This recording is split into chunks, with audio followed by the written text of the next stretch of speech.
মুহতারাম হাজিরিন, ইসলামের আলোকে মুসলমানদের এলাকায় ধর্মনিরপেক্ষ মতবাদের রাজনীতি চলে না। ঐতিহাসিকভাবেও বাংলাদেশের মাটিতে ধর্মনিরপেক্ষতার রাজনীতি চলতে পারে না। কাজী আওয়ামী লীগ যদি আগামী দিনে বাংলাদেশে রাজনীতি করতে চান, তাহলে আপনাদের রাজনৈতিক দর্শন আবার নতুন করে পরিবর্তন করে আসতে হবে। বিএনপির মধ্যে কিছু লোক অতি উৎসাহী দেখা যাচ্ছে। যখন আপনাদের রাষ্ট্রপতি, আপনাদের দলের ফাউন্ডার শহীদ প্রেসিডেন্ট জিয়াউর রহমান সাহেব ক্ষমতায় এসে সর্বপ্রথম সংবিধান থেকে ধর্মনিরপেক্ষ মতবাদ দূর করে তার জায়গায় আল্লাহর উপর অবিচল আস্থা এবং বিশ্বাস যুক্ত করেছিলেন। এখন বিএনপির কিছু কিছু নেতাদের কথায় মনে হয় তাদের দল বুঝি এখন নতুন করে ধর্মনিরপেক্ষ মতবাদে দীক্ষিত হতে চাচ্ছে। আমরা বলবো এরা বিএনপির লোক না, এরা সব আওয়ামী লীগের দোসর। কাজেই বিএনপি তার দলীয় স্ট্যান্ড ঠিক করেন। বাংলাদেশের ব্যাপারে আমাদের পরিষ্কার সিদ্ধান্ত, পরিষ্কার বক্তব্য হলো এটাই, সব ধর্মের লোকেরা থাকবে, তবে ভাগাভাগিতে এদেশে ধর্মনিরপেক্ষতা নয়, ইসলাম বাস্তবায়ন করার কথা।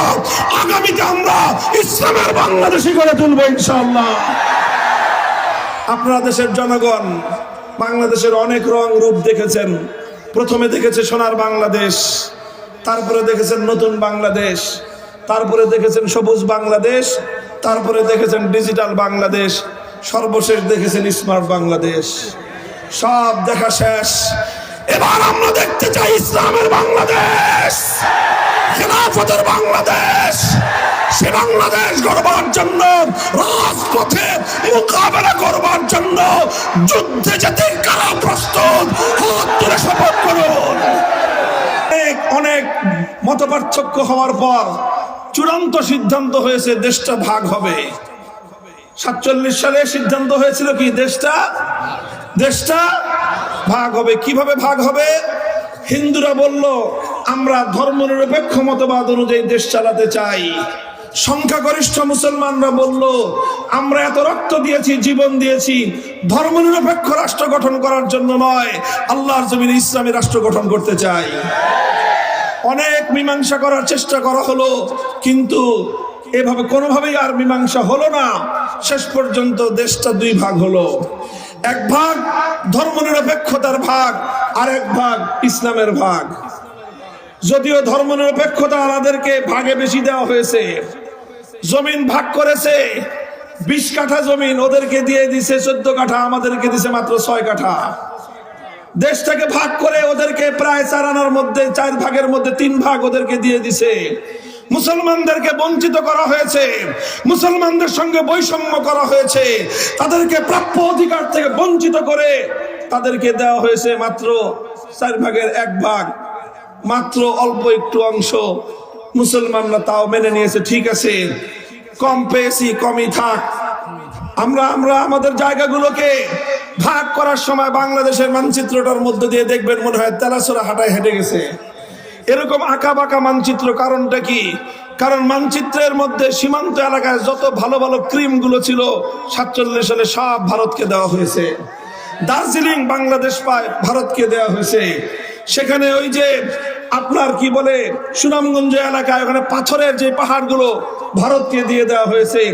সব ভালো ক্রিমগুলো ওই পাশে ফেলে আর আমাদের এদিকে খালি রুটি পাঠাইছে। আমরা বললাম ঠিক আছে, ক্রিম ছাড়া যা মাটি পেয়েছি এই মাটি আমাদের জন্য যথেষ্ট। আমাদের এত উন্নতির প্রয়োজন নাই, এত টাকা পয়সার উন্নতির দরকার নাই, এত খনিজ সম্পদের প্রয়োজন নাই। 3 বেলা খেতে না পারলে 1 বেলা খাবো, না পারলে পেটে পাথর বাঁধবো। তবু আমরা একটা ভূখণ্ড চাই, একটা মানচিত্র চাই, একটা দেশ চাই যে দেশে আইন চলবে আল্লাহর, সংবিধান হবে কোরআনের। এইভাবে দেশটা ভাগ হয়েছে 47 সালে। এরপরে সেই 47 সাল থেকে 71, 24 বছর স্বৈরাচারী পশ্চিম পাকিস্তানিরা সেই ওয়াদা ভঙ্গ করে গাদ্দারি করেছে দেখে পাকিস্তানকে ভেঙে টুকরো করা হয়েছে। বাংলাদেশ হয়েছে, কিন্তু 47-এর ভাগ পরিবর্তন হয় নাই। 47-এর ভাগ পরিবর্তন হয় নাই। ভারত মনে করেছিল 71-এর পর বাংলাদেশ স্বাধীন হওয়ার পর ভারত গিলে খাবে। এদেশের দেশপ্রেমিক মুক্তিযোদ্ধা সেনাবাহিনীর কারণে, দেশপ্রেমিক জনতার কারণে ভারত বাংলাদেশকে গিলে খেতে পারে না। আয়াতকে সামনে রেখে অল্প কয়েকটা কথা আমি আপনাদেরকে আরজ করব। মাহফিলটা একরকম ছিল, কিন্তু আপনাদের উপস্থিতি এবং সামগ্রিক পরিবেশ একটু ভিন্ন রকম, এবং দেশের পরিবেশও একটু ভিন্ন রকম, এই জন্য আলোচনাও ভিন্ন রকম। আমি কোরআনে কারীমের যে আয়াত তেলাওয়াত করেছি, এটা হলো কোরআনের পক্ষ থেকে এবং আল্লাহর পক্ষ থেকে মুসলিম জাতির প্রতি একটা রাজনৈতিক নির্দেশনা।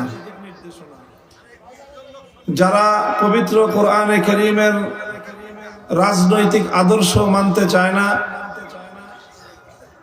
তারা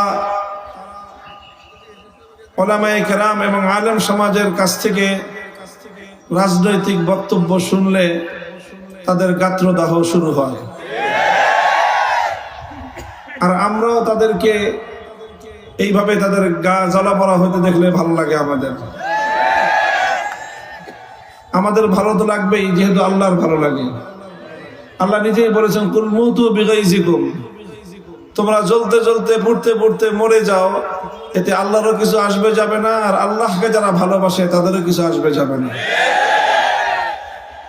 তো কাজেই কথা আমাদের এটা পরিষ্কার যে আমরা ইসলামের সকল বিষয়ক নির্দেশনা যেরকম নিজেরাও মানি এবং গোটা জাতিকে মানার জন্য উদ্বুদ্ধ করি, আমরা নিজেরা সেটাকে মানার চেষ্টা করি এবং আল্লাহর জমিনে সেটা বাস্তবায়ন করার চেষ্টা করি।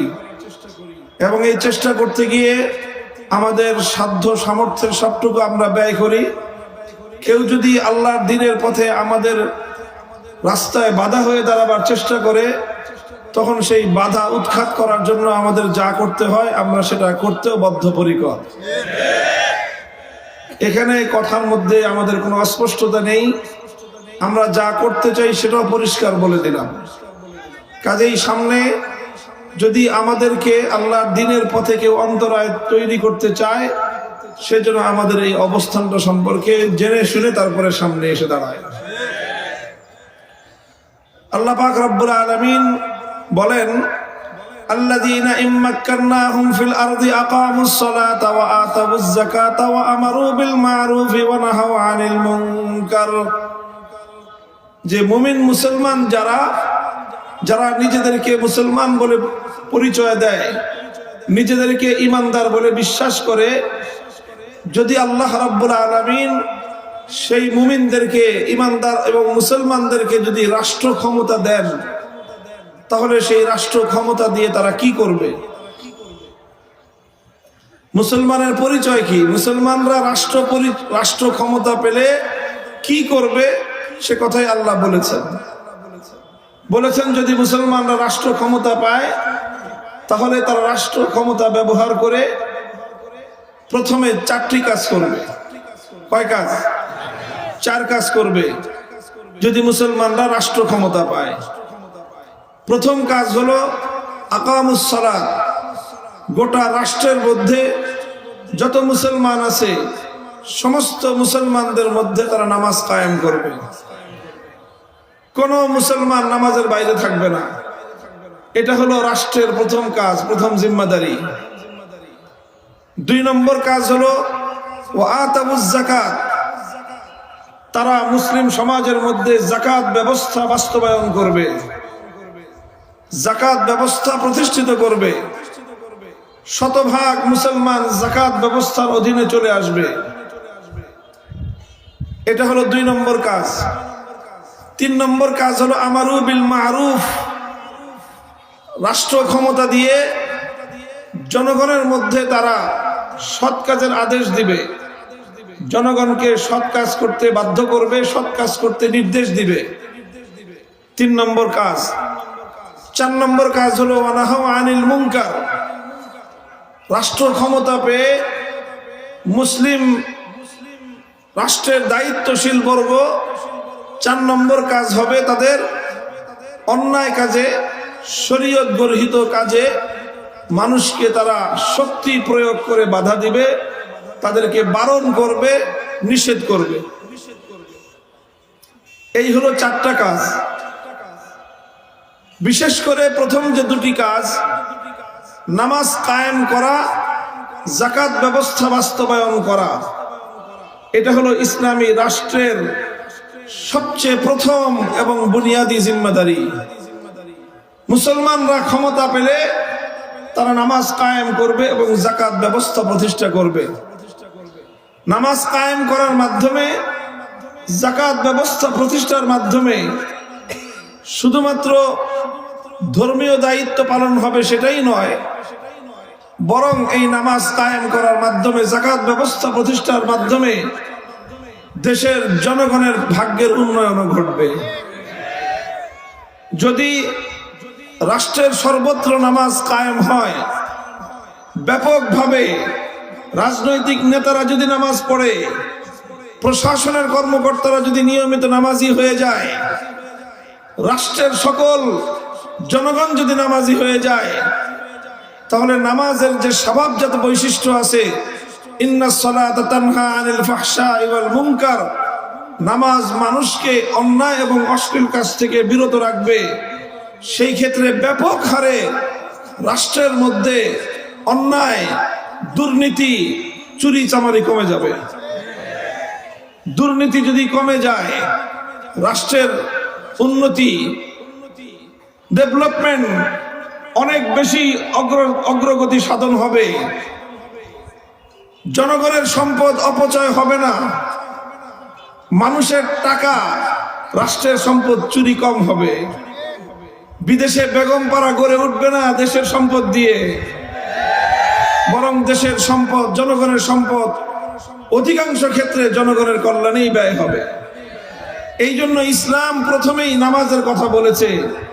রাষ্ট্রের দায়িত্ব হলো রাষ্ট্রের মধ্যে নামাজ কায়েম করা। আমরা জানি খলিফাতুল মুসলিমিন ওমরে ফারুকের নাম শুনেছি আমরা, রাদিয়াল্লাহু আনহু। তিনি অর্ধ জাহানের খলিফা ছিলেন, পৃথিবীর ইতিহাসের অন্যতম সফল রাষ্ট্রনায়ক। শুধু মুসলমানদের মধ্যে নয়, সব ধর্মাবলম্বীরা খলিফা ওমর একজন সফল রাষ্ট্রনায়ক ছিলেন মর্মে স্বীকার করে। আধা জাহান তিনি শাসন করেছেন। তার সফলতার মূল রহস্য কি ছিল? খলিফা ওমরের একটা রাষ্ট্রীয় ফরমান থেকে সেটা বুঝে আসে। খলিফা ওমরে ফারুক রাদিয়াল্লাহু আনহু তিনি তার শাসনকালে সকল রাজ্যের গভর্নরদেরকে, প্রশাসকদেরকে লক্ষ্য করে তিনি একটা রাষ্ট্রীয় ফরমান, সার্কুলার জারি করেছিলেন। সেখানে তিনি লিখেছেন, ইন্না আহাম্মা উমুরিকুম ইনদি আস-সালাত ফামান হাফিজাহা ফাহুয়া লিমা সিওয়াহা আহফাজ ওয়া মান দাইয়াহা ফাহুয়া লিমা সিওয়াহা আযইউ। হে মুসলিম রাষ্ট্রের নেতৃত্ব, প্রশাসক, গভর্নর বৃন্দ, মনে রেখো, তোমাদের সকলের দায়িত্বের মধ্যে সবচেয়ে গুরুত্বপূর্ণ দায়িত্ব হলো নামাজ কায়েম করা। যেই প্রশাসক, যেই দায়িত্বশীল, যেই আমলা তার দায়িত্বের এলাকার মধ্যে সম্পূর্ণরূপে নামাজ কায়েম করবে, তার রাষ্ট্রীয় প্রশাসনিক অন্য সকল কাজ সুচারুরূপে আঞ্জাম পাবে। আর যেই দায়িত্বশীল, যেই আমলা, যেই কর্মকর্তা, যেই প্রশাসক নিজ এলাকার মধ্যে নামাজ ব্যবস্থাকে ধ্বংস করবে, সে অন্য সব কিছুকে আরো বেশি ধ্বংস করবে। এ থেকে বোঝা যায় যে নামাজ ব্যবস্থার সাথে, নামাজ কায়েম হওয়ার সাথে মুসলমানদের জাগতিক উন্নতির, রাষ্ট্রীয় উন্নতিরও গভীর সম্পর্ক রয়েছে। দ্বিতীয় কথা, যাকাত ব্যবস্থা যদি প্রতিষ্ঠিত হয়, যাকাত আল্লাহ পাক রব্বুল আলামিন এমন ভাবে এই বিধানটা দিয়েছেন, যেই সমাজে যাকাত ব্যবস্থা বাস্তবায়ন হবে সেই সমাজে দারিদ্র থাকতে পারে না। দারিদ্র বিমোচনের জন্য পৃথিবীর ইতিহাসে যাকাতের চেয়ে ইফেক্টিভ কোনো কর্মসূচি আজ পর্যন্ত আসে নাই। এইভাবে নামাজ এবং যাকাতের মাধ্যমে রাষ্ট্রের বুনিয়াদ মজবুত হবে, জনগণের ভাগ্যের উন্নয়নের বুনিয়াদ মজবুত হবে। এরপরে রাষ্ট্রীয় অন্যান্য কর্মসূচির মাধ্যমে দেশের উন্নয়ন ঘটবে। মুহতারাম হাজিরিন, এটা কোরআনে পাকের স্পষ্ট নির্দেশনা। আমি এই বিষয়ে দীর্ঘ আলোচনা করতে চাই না। আমি শুধু এই জায়গা থেকে একটা কথা আপনাদেরকে বোঝাবার চেষ্টা করছি। লক্ষ্য করে শুনুন, বুঝুন। নামাজ কায়েম করা এটা ইসলামের সবচেয়ে গুরুত্বপূর্ণ বিধান। কথা বলেন ঠিক না? ঈমানের পরে মুমিনের জন্য সবচেয়ে গুরুত্বপূর্ণ বিধান কি? তারপরের বিধান হলো যাকাত। তারা নামাজ এবং যাকাত এই বিধানগুলো ধর্মের বিধান কিনা, এই বিধানগুলো ইসলামের বিধান কিনা এবং ইসলামের সবচেয়ে গুরুত্বপূর্ণ বিধান কিনা, এই বিধানগুলো বাস্তবায়নের দায়িত্ব দিচ্ছেন আল্লাহ পাক মুসলমানদেরকে। কখন? যদি মুসলমানরা রাষ্ট্রীয় ক্ষমতা পায়। তাহলে মুসলমানদের হাতে রাষ্ট্রীয় ক্ষমতা পেলে নামাজ কায়েম করতে হবে, যাকাত আদায় করতে হবে। রাষ্ট্রের সাথে ইসলামের সম্পর্ক থাকলো কি থাকলো না? বলেন। যেই রাষ্ট্র দিয়ে নামাজ কায়েম করতে হয়, যেই রাষ্ট্রের ক্ষমতা পেলে যাকাত বাস্তবায়ন করতে হয়, সেই রাষ্ট্র ক্ষমতার সাথে ইসলামের সম্পর্ক গভীর সম্পর্ক। সেই রাষ্ট্র ক্ষমতা পেলে, যেই রাষ্ট্র ক্ষমতা পেলে নামাজ কায়েম করতে হয়, যাকাত বাস্তবায়ন করতে হয়, সৎ কাজের আদেশ দিতে হয়, অসৎ কাজে নিষেধ করতে হয়, বাধা দিতে হয়, সেই রাষ্ট্র এটা ইসলামের অধীনে মুসলমানদেরকে পরিচালনা করতে হয়। সুতরাং মুসলমানরা রাষ্ট্র ক্ষমতা পেলে ইসলাম ধর্ম থেকে দূরে যাওয়ার কোনো সুযোগ নাই। রাষ্ট্রকে ইসলাম থেকে বিচ্ছিন্ন রাখার কোনো সুযোগ নাই। এই জন্যই আমরা বলি যে মুসলমান কোনোদিন ধর্মনিরপেক্ষ হতে পারে না। মুসলমান কোনোদিন সেকুলারিজম গ্রহণ করতে পারে না। অন্যান্য ধর্মাবলম্বীরা পারলেও পারতে পারে। হিন্দুরা, হিন্দু ভাই যারা আছেন, তারা ধর্মনিরপেক্ষ মতবাদ অনুসরণ করতে পারে। বৌদ্ধরা চাইলে ধর্মনিরপেক্ষ মতবাদ অনুসরণ করতে পারে। খ্রিস্টানরা চাইলে ধর্মনিরপেক্ষ মতবাদ অনুসরণ করতে পারে। কিন্তু কোন মুসলমান ধর্মনিরপেক্ষ মতবাদ অনুসরণ করতে পারে না। বলবেন কারণ কি? হিন্দু, বৌদ্ধ, খ্রিস্টানরা পারলে মুসলমানরা পারবে না কেন? হিন্দু, বৌদ্ধ, খ্রিস্টানরা পারলে মুসলমানরা পারবে না কেন?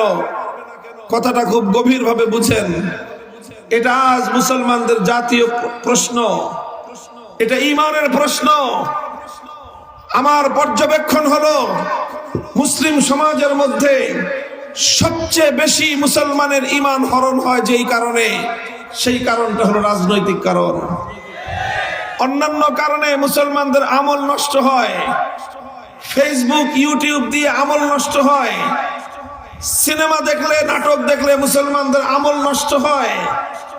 নানা রকম অন্যায় অপকর্ম, হাউজি, জুয়া, মদ, নেশা, এগুলোর দ্বারা মুসলমানদের আমল নষ্ট হয়।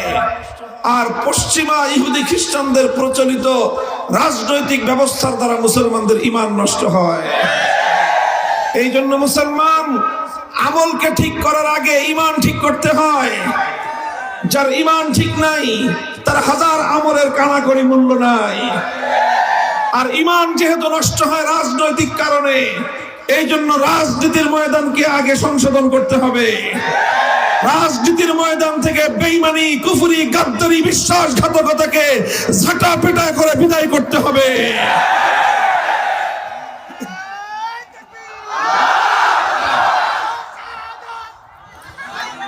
আমি এই জন্যই এই আলাপ পারতেছি, এই আলোচনা এজন্যই। আমার কথা পরিষ্কার, কি বললাম? হিন্দু, বৌদ্ধ, খ্রিস্টান সহ অন্যান্য ধর্মাবলম্বীরা চাইলে সেকুলারিজমের মতবাদ গ্রহণ করতে পারে। ধর্মনিরপেক্ষ মতবাদ তারা গ্রহণ করতে পারে, কিন্তু কোন মুসলমান থাকা অবস্থায় ধর্মনিরপেক্ষ মতবাদ গ্রহণ করতে পারে না। প্রশ্ন করতে পারেন, হিন্দু বৌদ্ধ খ্রিস্টানরা পারলে মুসলমান কেন পারবে না? আমার এই প্রশ্নের জবাব ঠান্ডা মাথায় বুঝেন। আমাদের উপর ক্ষিপ্ত হয়ে লাভ নাই। যতই খেপেন, আমাদের এই কথা বন্ধ হবে না। আল্লাহর কোরআনের এই কথাগুলো আমাদেরকে জাতির সামনে বলতেই হবে। কাজেই আমাদের বিরুদ্ধে ক্ষিপ্ত না হয়ে ঠান্ডা মাথায় সবাই বুঝবার চেষ্টা করেন, জাতির ফায়দা হবে, কল্যাণ হবে ইনশাআল্লাহ। অন্যান্য জাতি ধর্মনিরপেক্ষ মতবাদ গ্রহণ করতে কোনো সমস্যা না থাকলেও কোন মুসলমান ধর্মনিরপেক্ষ মতবাদ সেকুলারিজমকে গ্রহণ করতে পারবে না।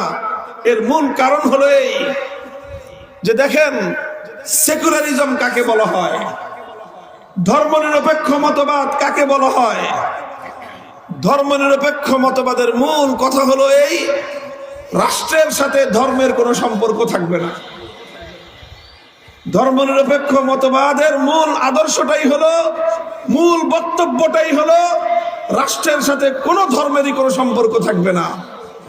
রাষ্ট্রের সাথে, এই ড্রোনটা বন্ধ করেন, কার এটা, রাষ্ট্রের সাথে ইসলাম ধর্মেরও সম্পর্ক থাকবে না, হিন্দু ধর্মেরও সম্পর্ক থাকবে না, বৌদ্ধ ধর্মেরও সম্পর্ক থাকবে না, খ্রিস্ট ধর্মেরও সম্পর্ক থাকবে না।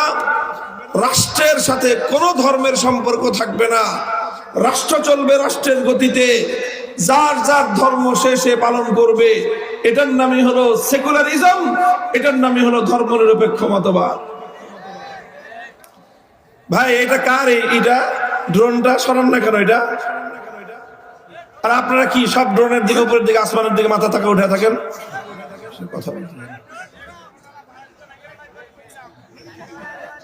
কথা শুনেন এদিকে। অল্প সময়ের কথা, মাঝখানে এত বিঘ্ন হলে কথা বলা যায়নি। মুহতারাম হাজিরিন, কথা বলতেছিলাম যে অন্যান্য ধর্মাবলম্বীরা ধর্মনিরপেক্ষ মতবাদ অনুসরণ করলে তাদের ধর্মীয় দৃষ্টিকোণ থেকে কোনো সমস্যা নাই। কেন সমস্যা নাই? কারণ হিন্দু ধর্মের মধ্যে তার ধর্মাবলম্বীকে কথা বলা নাই যে তোমার রাষ্ট্রকে ধর্মের আলোকে চালাতে হবে। বৌদ্ধ ধর্মের মধ্যে বৌদ্ধদেরকে কথা বাধ্যতামূলক রাখা হয় নাই যে রাষ্ট্রটাকে তোমার ধর্ম অনুযায়ী চালাতে হবে। খ্রিস্টান ধর্মাবলম্বীরাও তাদের ধর্ম তাদেরকে এই কথা বলে না যে তোমার রাষ্ট্রকে ধর্ম অনুযায়ী চালাতে হবে। এই জন্য হিন্দু, বৌদ্ধ, খ্রিস্টান তারা তাদের রাষ্ট্রকে ধর্ম থেকে আলাদা রাখলে তাদের ধর্মের কোনো সমস্যা নাই। এই জন্য তারা চাইলে তাদের রাষ্ট্রকে তাদের ধর্ম থেকে আলাদা রাখতে পারে। ধর্মনিরপেক্ষ মতবাদের কথা হলো রাষ্ট্রকে ধর্ম থেকে আলাদা রাখো। সুতরাং তারা একই সাথে সেকুলারিজমের আদর্শ অনুসরণ করতে পারে, আবার ধর্ম মানতে পারে। যেহেতু তাদের ধর্মের আদর্শ আর সেকুলারিজমের আদর্শের মধ্যে কোনো কন্ট্রাডিকশন নাই, কোনো বিরোধ নাই। ধর্মনিরপেক্ষ মতবাদ বলে রাষ্ট্রকে ধর্ম থেকে আলাদা রাখো, আর ধর্ম এ কথা বলে না যে রাষ্ট্রকে ধর্মের আন্ডারে আনো। সুতরাং একজন মানুষ একই সময়ে হিন্দু ধর্মের বিধান মেনে মানতে পারে, আবার সেকুলারিজম মেনে রাষ্ট্রকে ধর্ম থেকে আলাদাও রাখতে পারে। একজন বৌদ্ধ একই সময়ে বৌদ্ধ থাকতে পারে, আবার সেকুলারিজম ধর্মনিরপেক্ষতা মেনে রাষ্ট্রকে ধর্ম থেকে আলাদাও রাখতে পারে। একজন খ্রিস্টান, সে খ্রিস্টান থেকে তার ধর্ম মানতে পারে, আবার রাষ্ট্রকে তার খ্রিস্টান ধর্ম থেকে আলাদা রেখে সেকুলারও সে থাকতে পারে, ধর্মনিরপেক্ষ থাকতে পারে। এই জন্য হিন্দু ধর্মনিরপেক্ষ হলে তার ধর্মের কিছু আসে যায় না, বৌদ্ধ ধর্মনিরপেক্ষ থাকলে তার ধর্মের কিছু আসে যায় না, খ্রিস্টান ধর্মনিরপেক্ষ থাকলে তার ধর্মের কিছু আসে যায় না। কিন্তু মুসলমান যখন ধর্মনিরপেক্ষ মতবাদ গ্রহণ করতে চায়, মুসলমান যদি ধর্মনিরপেক্ষ মতবাদ অনুসরণ করতে চায়, গ্রহণ করতে চায়, তখন মুসলমানের সামনে দুটো আদর্শ আসবে। কয়টা আদর্শ? ধর্মনিরপেক্ষ মতবাদ বলবে রাষ্ট্রকে ধর্ম থেকে আলাদা রাখো, রাষ্ট্রকে ধর্ম থেকে আলাদা রাখো, এটা বলবে ধর্মনিরপেক্ষ মতবাদ।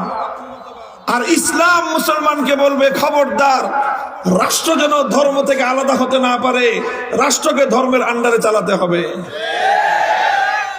এটা পরিষ্কার কথা, কোনো গোজামিলের কোনো জায়গা নাই, কথার মধ্যে অস্পষ্টতার কোনো সুযোগ নাই। ইসলাম পড়েন, আমি রেফারেন্স দিলাম কোরআনে কারীমের সূরাতুল হজ্জের 41 নম্বর আয়াতের রেফারেন্স। বাড়িতে গিয়ে এই আয়াত খুলবেন, অনুবাদ দেখেন, ট্রান্সলেশন দেখেন। পরিষ্কার কথা, আল্লাহ বলছেন মুসলমানরা রাষ্ট্র ক্ষমতা পেলে সর্বপ্রথম নামাজ কায়েম করবে, তারপরে যাকাত বাস্তবায়ন করবে। সুতরাং রাষ্ট্রকে দিয়ে তারা ধর্মকে বাস্তবায়ন করবে। এই জন্য ইসলাম ধর্মের যদি কেউ মানতে চায়, কোন মুসলমান যদি রাষ্ট্র ক্ষমতা পায়, তাহলে সে রাষ্ট্রকে, ইসলাম বলবে তোমার রাষ্ট্রকে ধর্মের আন্ডারে আনো, তোমার রাষ্ট্রকে তুমি ধর্ম অনুযায়ী চালাও, তোমার রাষ্ট্রের মধ্যে তুমি ইসলামকে বাস্তবায়ন করো, এটাই বলবে ইসলাম। এখন একদিকে সেকুলারিজম বলতেছে রাষ্ট্রকে ধর্ম থেকে আলাদা করো, আরেকদিকে ইসলাম বলতেছে রাষ্ট্রকে ধর্মের আন্ডারে আনো। এবার আমি আপনাদের কাছে জিজ্ঞাসা করতে চাই, আপনারা একটু চিন্তা করে বিবেকের সাথে বিবেক দিয়ে জবাব দেন। একজন মানুষের পক্ষে একই সময়ে রাষ্ট্রকে ধর্ম থেকে আলাদা করা, আবার রাষ্ট্রকে ধর্মের আন্ডারে নেওয়া, ধর্ম অনুযায়ী রাষ্ট্রকে চালানো, দুটো নির্দেশ একসাথে পালন করা সম্ভব? যদি সে ধর্মনিরপেক্ষ মতবাদের আদর্শ অনুসরণ করতে চায়, রাষ্ট্রকে ধর্ম থেকে আলাদা করতে হবে। আর যদি সে ইসলাম মানতে চায়, তাহলে রাষ্ট্রকে ধর্মের আন্ডারে চালাতে হবে। এখন যারা ধর্মনিরপেক্ষ মতবাদের রাজনীতি করেন, বাংলাদেশে ঘোষিতভাবে একটা রাজনৈতিক দলই আগাগোড়া ধর্মনিরপেক্ষ মতবাদের রাজনীতি করেছে, আওয়ামী লীগ।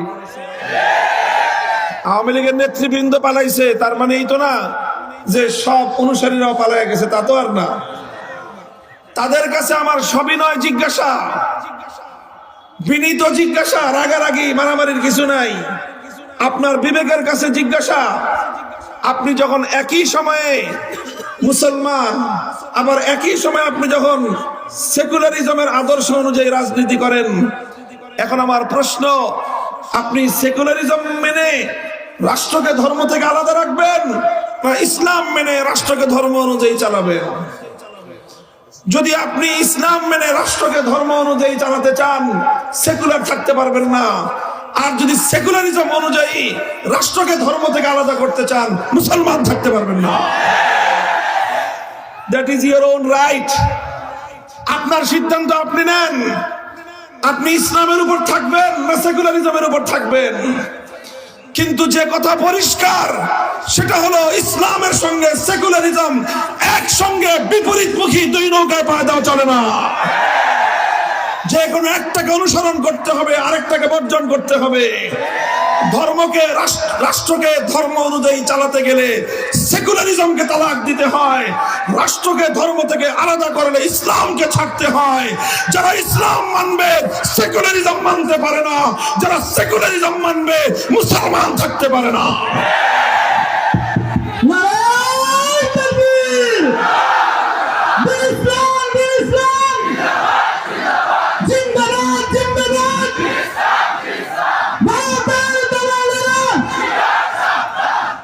মুহতারাম হাজিরিন, এটা হলো সংক্ষিপ্ত একটা কথা।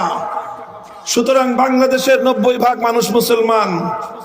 আপনারা কেউ প্রশ্ন করতে পারেন যে হুজুর, একই সঙ্গে ইসলাম আর ধর্মনিরপেক্ষ মতবাদ দুইটা চালানো যায় না? কে বললো? আওয়ামী লীগ তো চালাইলো 54 বছর ধরে। আওয়ামী লীগ তো 54 বছর ধরেই তারা মুসলমানও, আবার তারা ধর্মনিরপেক্ষ। ভাই, এটা কেমনে করলো তাহলে বলেন? এটা করছে কিভাবে জানেন? এটা করছে যেইভাবে, সেটা হলো এই, হয় তারা ধর্মনিরপেক্ষ মতবাদটা বুঝে শুনে পালন করছে, আর না হয় না বুঝে শুনে করছে।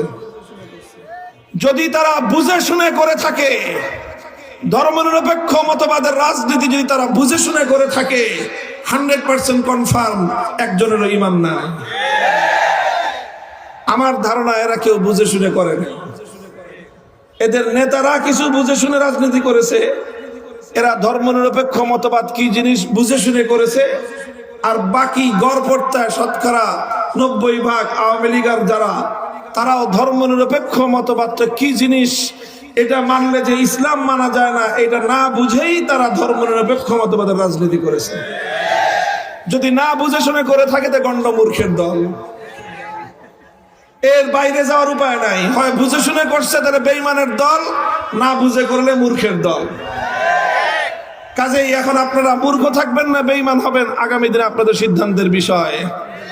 তবে মুসলমানদের বাংলাদেশে, শাহজালালের বাংলাদেশে, হাজী শরীয়তুল্লাহর বাংলাদেশে, স্বাধীন বাংলাদেশে ভারতীয় আধিপত্যবাদের ধর্মনিরপেক্ষ মতবাদ আগামী দিনে চলতে পারে না, চলতে দেওয়া হবে না।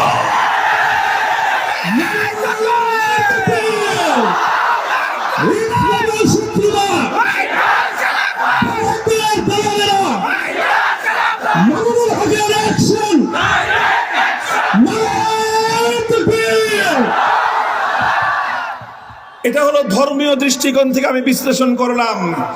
ঐতিহাসিক ভাবেও বাংলাদেশে ধর্মনিরপেক্ষ মতবাদ চলতে পারে না। বলবেন ঐতিহাসিক কিভাবে? ছোট্ট কথা, 190 বছর পর্যন্ত ব্রিটিশরা আমাদের এই গোটা ভারত উপমহাদেশ দখল করে রাখার পর 1947 সালে যখন ব্রিটিশদের সাম্রাজ্যবাদের পতন ঘটলো, এই ভারত উপমহাদেশ যখন স্বাধীনতা লাভ করলো, তখন প্রশ্ন ছিল দেশটা কিভাবে চলবে। অনেক অনেক মতপার্থক্য হওয়ার পর চূড়ান্ত সিদ্ধান্ত হয়েছে দেশটা ভাগ হবে। 47 সালে সিদ্ধান্ত হয়েছিল কি দেশটা ভাগ হবে। কিভাবে ভাগ হবে? হিন্দুরা বলল আমরা ধর্মনিরপেক্ষ মতবাদ অনুযায়ী দেশ চালাতে চাই। সংখ্যাগরিষ্ঠ মুসলমানরা বলল আমরা এত রক্ত দিয়েছি, জীবন দিয়েছি ধর্মনিরপেক্ষ রাষ্ট্র গঠন করার জন্য নয়, আল্লাহর জমিনে ইসলামী রাষ্ট্র গঠন করতে চাই।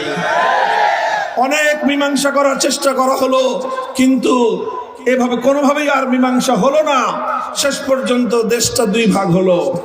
এক ভাগ ধর্মনিরপেক্ষতার ভাগ, আর এক ভাগ ইসলামের ভাগ।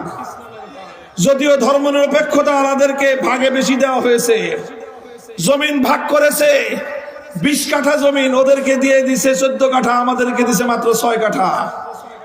দেশটাকে ভাগ করে ওদেরকে প্রায় 4 আনার মধ্যে 4 ভাগের মধ্যে 3 ভাগ ওদেরকে দিয়ে দিছে।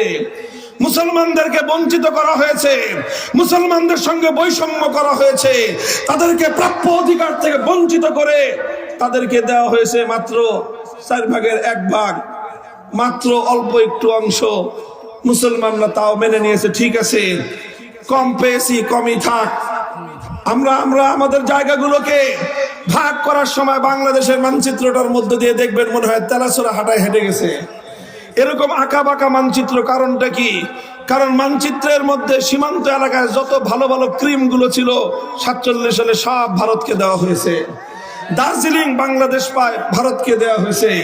সেখানে ওই যে আপনার কি বলে সুনামগঞ্জ এলাকায় ওখানে পাথরের যে পাহাড়গুলো ভারতকে দিয়ে দেওয়া হয়েছে। সব ভালো ক্রিমগুলো ওই পাশে ফেলে আর আমাদের এদিকে খালি রুটি পাঠাইছে।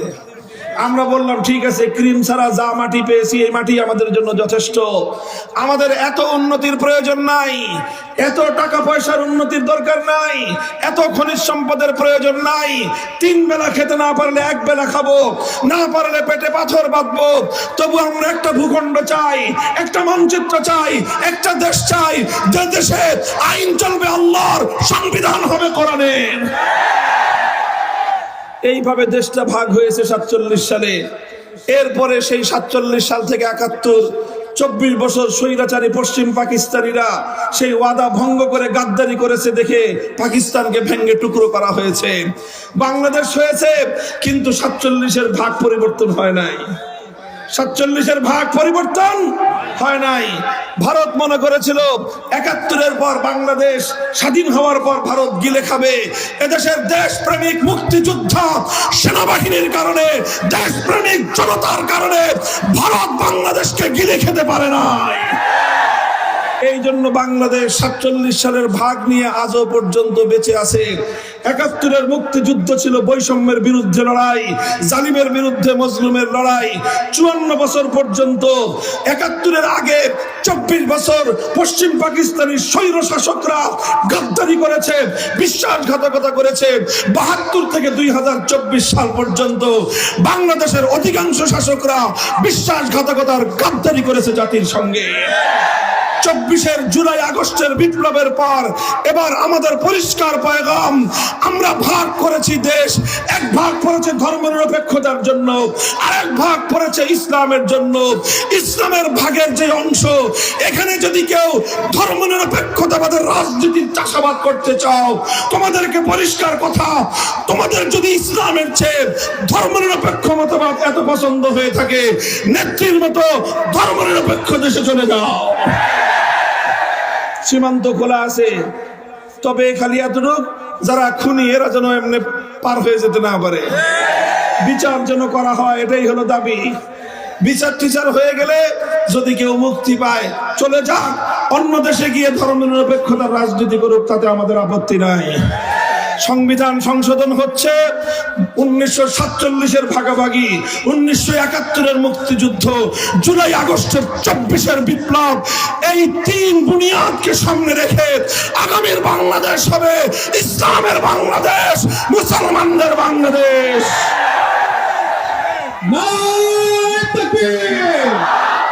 এদেশে হিন্দু থাকবে, বৌদ্ধ খ্রিস্টান সবাই থাকবে। ইসলাম কায়েম হলে অন্য ধর্মাবলম্বীরা বর্তমান সময়ের চেয়েও অধিকার, নিরাপত্তা, সম্মান আরো অনেক গুণ বেশি পাবে।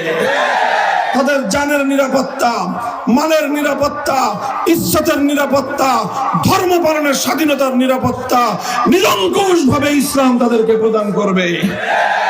24-এর 5ই আগস্ট দুপুর 2টা থেকে 3টা পর্যন্ত শেখ হাসিনা পালিয়ে যাওয়ার 1 ঘন্টার মধ্যে টেকনাফ থেকে তেতুলিয়া গোটা বাংলাদেশে ভাস্কর্য নামক সমস্ত মূর্তি তৌহিদি জনতা ভেঙে গুড়িয়ে দিয়েছে।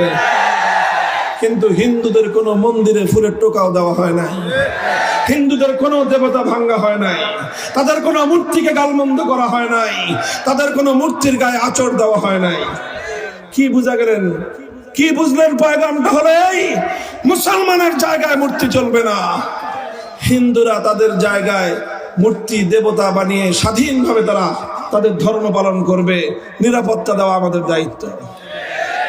মুহতারাম হাজিরিন, ইসলামের আলোকে মুসলমানদের এলাকায় ধর্মনিরপেক্ষ মতবাদের রাজনীতি চলে না। ঐতিহাসিক ভাবেও বাংলাদেশের মাটিতে ধর্মনিরপেক্ষতার রাজনীতি চলতে পারে না। কাজী আওয়ামী লীগ যদি আগামী দিনে বাংলাদেশে রাজনীতি করতে চান, তাহলে আপনাদের রাজনৈতিক দর্শন আবার নতুন করে পরিবর্তন করে আসতে হবে। বিএনপির মধ্যে কিছু লোক অতি উৎসাহী দেখা যাচ্ছে। যখন আপনাদের রাষ্ট্রপতি, আপনাদের দলের ফাউন্ডার শহীদ প্রেসিডেন্ট জিয়াউর রহমান সাহেব ক্ষমতায় এসে সর্বপ্রথম সংবিধান থেকে ধর্মনিরপেক্ষ মতবাদ দূর করে তার জায়গায় আল্লাহর উপর অবিচল আস্থা এবং বিশ্বাস যুক্ত করেছিলেন, এখন বিএনপির কিছু কিছু নেতাদের কথায় মনে হয় তাদের দল বুঝি এখন নতুন করে ধর্মনিরপেক্ষ মতবাদে দীক্ষিত হতে চাচ্ছে। আমরা বলবো এরা বিএনপির লোক না, এরা সব আওয়ামী লীগের দোষর। কাজেই বিএনপি তার দলীয় স্ট্যান্ড ঠিক করেন। বাংলাদেশের ব্যাপারে আমাদের পরিষ্কার সিদ্ধান্ত, পরিষ্কার বক্তব্য হলো এটাই, সব ধর্মের লোকেরা থাকবে, তবে ভাগাভাগিতে এদেশে ধর্মনিরপেক্ষতা নয়, ইসলাম বাস্তবায়ন করার কথা। আগামীতে আমরা ইসলামের বাংলাদেশী করে তুলবো ইনশাআল্লাহ। আপনারা দেশের জনগণ বাংলাদেশের অনেক রং রূপ দেখেছেন। প্রথমে দেখেছে সোনার বাংলাদেশ, তারপরে দেখেছেন নতুন বাংলাদেশ, তারপরে দেখেছেন সবুজ বাংলাদেশ, তারপরে দেখেছেন ডিজিটাল বাংলাদেশ, সর্বশেষ দেখেছেন স্মার্ট বাংলাদেশ। সব দেখা শেষ। এবার আমরা দেখতে চাই ইসলামের বাংলাদেশ, খেলাফতের বাংলাদেশ। সে বাংলাদেশ গড়বার জন্য, রাজপথে মোকাবেলা করবার জন্য যুদ্ধে যেতে কারা প্রস্তুত? হাত তুলে